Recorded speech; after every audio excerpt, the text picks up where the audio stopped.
My name is EffiePreview. I am the founder of Cleo's Mastica Spirit. I was born and raised in Boston, Massachusetts, of Greek immigrant parents. They're both from actually the mainland of Greece, central Peloponnesos, Tripoli and Megalopolis. So I'm actually not from Chios, but I feel like my soul lived here in a past life. It was going so good, man.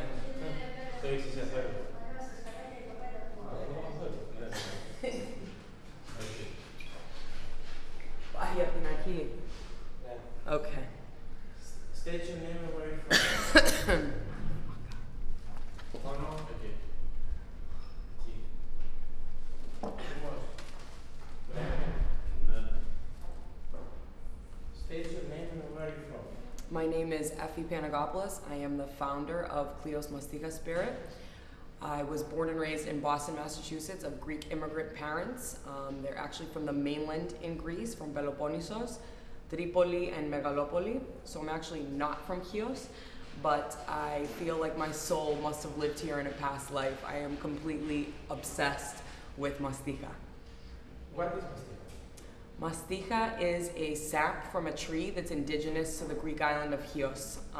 It's one of Greece's larger islands that's in the Aegean, closer to Turkey.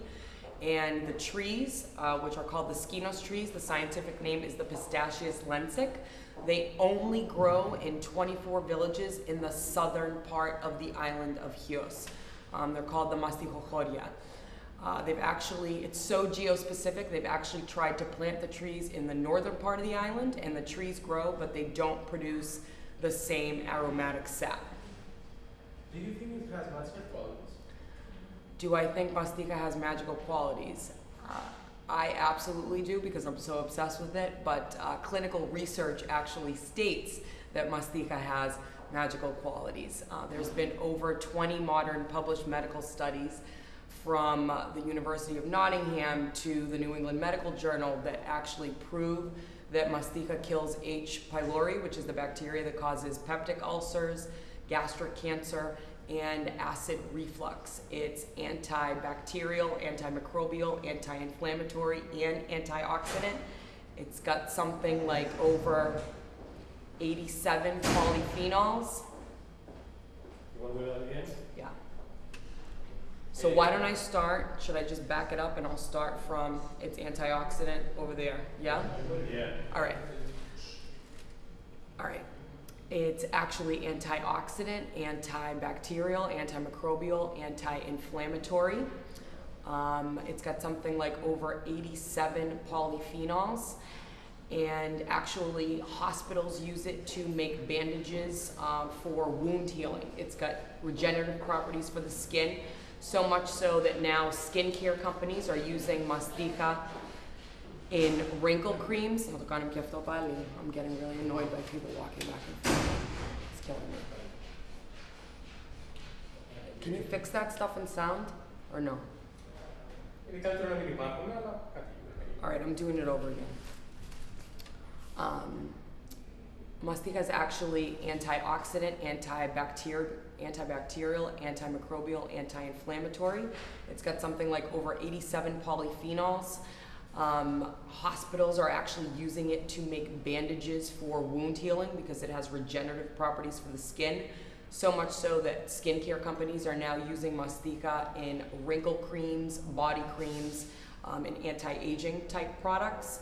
There is a shop called the Mastica Shop. There's a big shop at the airport. There's a huge shop on the island of Chios, and there's numerous ones all over Greece. And the first one that opened up in New York that literally sell everything under the sun made with mastica. From toothpaste to chocolates to wine spiced with mastica to spoon desserts. Women traditionally used it in baking, so it's very much traditionally used as a spice. So Greek women would put it in breads and in cookies. But then you have modern day chefs, like in the US, there's a Michelin-starred chef called Grant Achatz, who has a restaurant called Alinea in Chicago, and he actually uses it in a savory application in a lamb dish. So the Alinea cookbook actually has a mastica lamb recipe. This stuff is literally a cure-all and a do-all. You know, I always joke, Chris Rock did a joke on Robitussin, you know, that Robitussin can cure everything, put some tussin on it. And I say Mastica does the same thing, put some Mastica on it. Next one. Τι έγινε? Από πού? Okay. If you know Chris Rock, he's got a riff on Robitussin where he kind of makes fun of Robitussin and says, put some tussin on it, it'll cure everything. I say the same thing about Mastica. You got a cough, put some Mastica on it. You got a tummy ache, put some Mastica on it. It literally cures everything. How's it going, by the way? All right. What are some other fun facts on Mastica? I think one of the coolest fun facts of Mastica is that it was actually the world's first chewing gum. So the ancient Romans and Greeks would chew raw Mastica resin straight from the tree as their chewing gum. Hence the word to masticate in English, which means to chew. And it actually happens to be the same word in Spanish, masticare, which means to chew, and the same word in French, mastique, which also means to chew. And the actual root of the Greek word mastica comes from mastigio, which is a whip. And if you see later on, the action of the farmers when they are actually scraping the trees almost looks a bit like a whipping action, so that's even the further origin of that word. Another really cool fun fact is that mastica was actually first referenced in ancient history in 500 BC by Herodotus, who's the Greek father of history. So we're talking over 3,000 years of history with this product. And it was first prescribed for medicinal purposes by Hippocrates, who's the Greek father of medicine. What is your oldest memory of Mastica? What is your oldest memory of Mastica? My oldest memory of Mastica was honestly probably when I was like 5 or 6 years old in the Jorio with my grandmother. And it was the first way that I consumed Mastica, which is in, they call it vanilla or EffiePreview, and it's a Greek spoon dessert. You scoop it like this, and then you'd actually swirl it around in water, and then you kind of suck on it like a lollipop. And that was a really common way that we would have Mastica as kids. So it was really funny. The first time as an adult that I tried Mastica again was when I was in Mykonos at this crazy beach bar called Namos, and a friend of mine gives me a shot of Mastica and was like, try this. And I tried it, and I was like, dude, this is like EffiePreview. It tastes like EffiePreview. He's like, that's exactly what that is. EffiePreview means submarine in Greek. And he was like, you should try to bring this to the States. And that was how my whole love affair with Mastica liqueur started, was having that shot. And it brought me back to my childhood, being 5 years old and having EffiePreview when I was a kid, because that flavor was so much already in my DNA. What is your fondest memory of Mastica?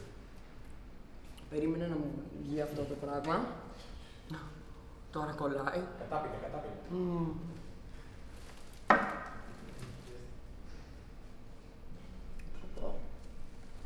Υπέρλικο είναι αυτό το πράγμα. Μια χαρά πάει. Όπου καθόλου αν δεν είσαι με την κάμερα χάνει πολύ. Τι? Δεν το έχεις καθόλου με την κάμερα. Ειρωνικά του. Okay, what's the next question? What is your fondest memory of Mastica?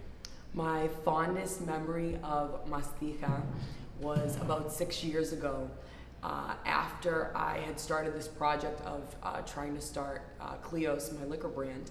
And it was the first time that I actually came to the island, and I met a young farmer named Vasily who brought me to his farm to prick trees and collect sap. So literally, I remember walking into the fields, and it was like an out-of-body experience. I felt like I was walking on hallowed ground. It was very... No. Why, with the sound? You're gonna start this over again? You're gonna make me fake cry for a second time? All right. What is your fondest memory of My fondest memory of Mastija was about 6 years ago when I first started this project of making Clios. And I came to Chios for the first time, and I met this young farmer named Vasily who brought me to his fields so that I could prick trees and collect sap with him. And I remember first walking into these fields and just feeling like I was walking on hallowed ground. It was a really, really spiritual experience for me. I got very emotional. I cried like a baby. And that first moment of actually scraping the tree and the smell of the sap is something that I'll never forget. How would you describe the smell? The smell of Mastija to me is something akin to eucalyptus or sage, but actually neither one of those two. It has a very similar freshness and kind of a cleansing effect as an aroma. It's something like you would find in a spa. How would you describe the taste? The taste of Mastija is also very difficult to describe. Again, I say it's kind of something you have to have in your DNA to have a point of reference for. But it is both herbaceous and minerally and grassy, but then can also have some sweet notes depending on what form you're having it in. The actual raw resin, straight from the tree, is actually quite bitter and, you know, very piney. The modern day chewing gum is a little bit citrusy, a little minty. You know, the spoon dessert that I had is actually super sweet. When I did focus groups on the liqueur, the most common tasting notes that came back were cucumber, sweet tea, and oddly enough, carrots. What's your favorite way to consume Mastija? My favorite way to consume Mastija, there's two favorite ways I have to consume Mastija. I love chewing the gum, which I chew all the time, but I love Mastija ice cream. I totally have a sweet tooth. If they could make sugar-free Mastija ice cream, I would have it every day. With desserts, I am very much somebody who likes different contrasting textures, so I really like creamy and crunchy. And Mastija ice cream is ridiculously thick. Mastija as a spice almost can be used like a gum arabic. It's a thickening agent, so it actually makes things thicker, which is why it's so amazing in ice cream. And obviously, my second favorite way to consume Mastija is in liquor form. And what's amazing about it in a liquor form is that it's super versatile. It literally mixes 1-to-1 with every base spirit on the back bar. You could even mix it with something like a smoky whiskey, like a Yamazaki, vodka, gin, tequila, mezcal, cachaça, you name it, Mastija goes with it. If you mix it with something like a floral gin, like a G-Vine, you end up getting a flower bomb, super floral. If you mix it with a London dry gin, like let's say like a Ford's gin, you're gonna get more of those herbaceous qualities out of Mastija. If you mix it with a tequila, like in my cocktail, which I call the Ay Clios Mío, which is Clios, tequila, and lime juice, you're gonna get more of those grassy and vegetal notes that Mastija has. And my favorite cocktail is the Cleopatra, which is literally just Clios Mastija, muddled basil, and lemon. And it is super fresh, super refreshing, literally like a mojito, something that you can drink all day. Done. Done. Superb.